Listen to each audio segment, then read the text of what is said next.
358 millions d'euros. C'est le chiffre que le CIS attribue à Lamine Yamal, ailier du FC Barcelone et de la sélection espagnole. Un seul joueur, 18 ans, et à lui seul, il fait mieux que 30 des 48 nations qui participent au mondial nord-américain. Mais voici le paradoxe que personne ne veut regarder en face. Cet été, au mondial, Lamine Yamal n'a pas explosé les statistiques, pas de festival de buts, pas de folie de passes décisives. Et pourtant, à chaque match, les défenses adverses tremblent. Comment un joueur peut-il être à la fois le plus cher du monde et statistiquement discret? La réponse à cette question dit tout sur ce qui fait aujourd'hui de lui un cas à part dans le football moderne. Pour comprendre Lamine Yamal, il faut remonter à Rocafonda, un quartier populaire de Mataró, près de Barcelone.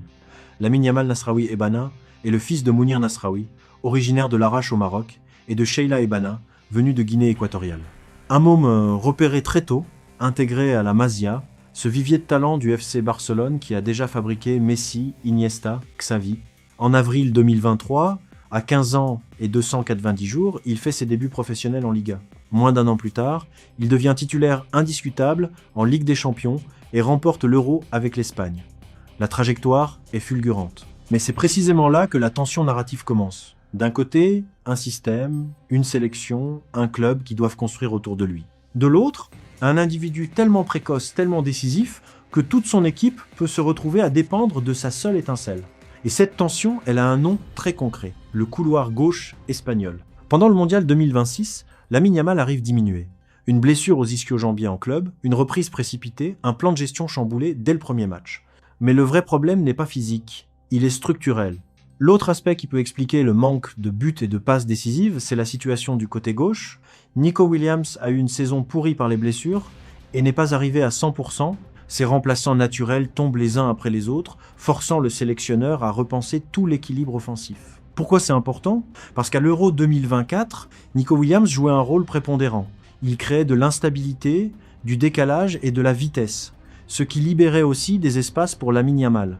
Sans cependant à gauche, Yamal se retrouve seul face à des défenses qui peuvent enfin se resserrer sur lui sans craindre de laisser un couloir vide de l'autre côté.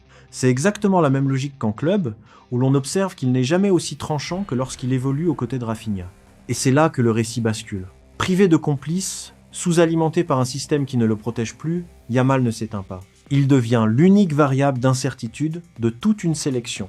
Le coup de rein n'est pas celui qu'il a à 100% de ses capacités, mais Lamine Yamal conserve cette faculté à hypnotiser 2, 3, voire 4 joueurs sur lui. Les chiffres tactiques confirment cette influence silencieuse. Face à Nuno Mendes, arrière-gauche référencé du Portugal, les statistiques du duel individuel penchent nettement en sa faveur. 8 duels remportés sur 12 en 90 minutes pour le Catalan, contre seulement 6 sur 17 pour le Parisien.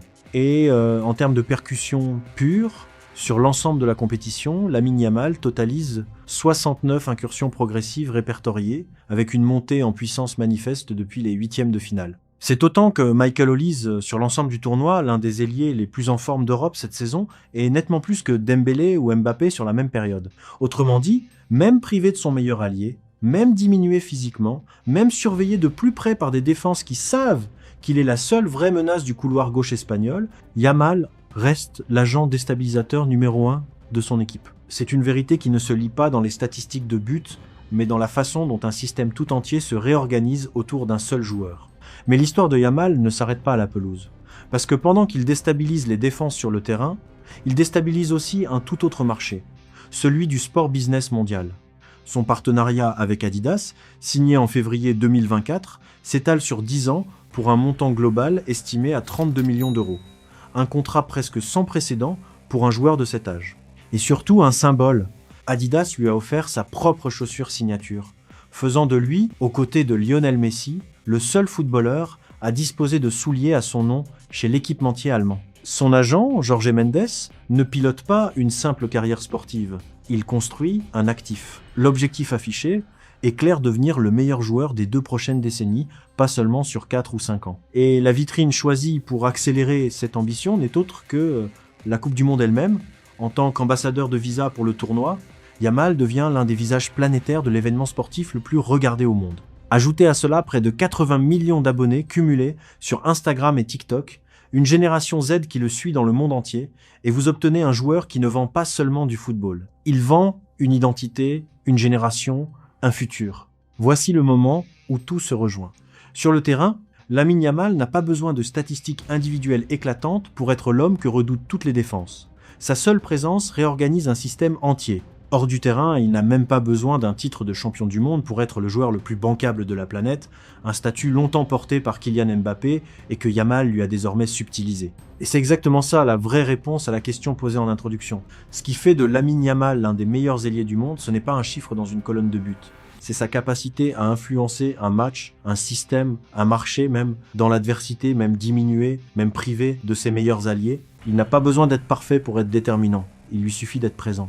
Lamine Yamal nous rappelle une vérité que le football oublie parfois. La vraie grandeur ne se mesure pas uniquement aux statistiques brutes, mais à la capacité d'un joueur à changer, à lui seul, l'équilibre d'un système entier sur le terrain comme en dehors. À 18 ans, il n'est plus une promesse, il est déjà une référence. Si toi aussi tu veux comprendre le football autrement au-delà des buts et des highlights, en décortiquant vraiment ce qui fait la différence entre un bon joueur et une future légende, alors abonne-toi à la chaîne. C'est exactement le genre d'analyse qu'on propose ici chaque semaine. Et pour ne rater aucune de nos prochaines vidéos, active la petite cloche. Et toi, tu penses que Lamine Yamal peut devenir le meilleur joueur du monde avant ses 20 ans? Dis-le moi en commentaire, je lis absolument tout.